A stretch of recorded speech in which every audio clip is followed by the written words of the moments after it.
ব্যবহার হবে তোমার ওই কাজে, এটা আমার সঙ্গে সঙ্গে আল্লাহ রাব্বুল আলামিন তার লিখে রাখবেন, আমাকে হিসাব দেওয়া লাগবে, এটা তোমার কাজে ব্যবহার করেছো।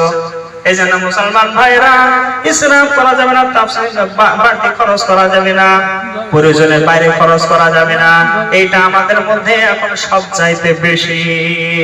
যে খানার বাড়ি আপনি দেখবেন, খানার বাড়ি বহর ভাত নষ্ট হয়, গোশত নষ্ট হয়, অনেক কিছু এরকম নষ্ট হয়ে চলে যায়। একবারও ভেবে দেখে না যে আমরা যে নষ্ট করছি, আমরা ফালতু ফালতু এটা হিসাবে। আপনি নামাজ পড়ে করবেন কি যদি শয়তানের ভাই হন, এই যে তাফসীর যদি করেন, এই জন্য তাফসীর করা যাবে না। খাওয়াতে পড়াতে সব জায়গায় কিন্তু তাফসীর আছে। 6 নম্বর গুণ হলো আল্লাহর সাথে শিরিক না করা।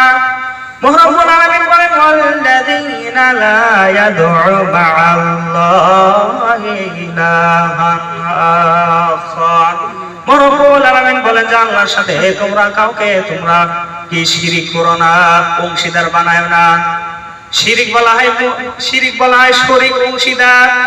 যেমন 5 ভাই যদি তাকে, এটাকে শরীক বলে না, বলে এরকম আল্লাহর সাথে যদি কাউকে শরীক করেন, অংশীদার করেন, এটা হলো আপনার শিরিক।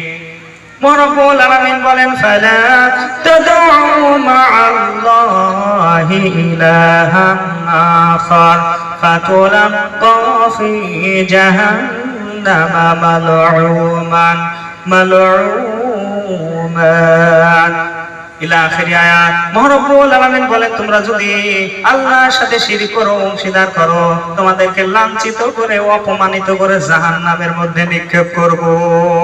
এই জন্য আপনি কি করতে পারবেন না? আল্লাহর সাথে শিরক করতে পারবেন না।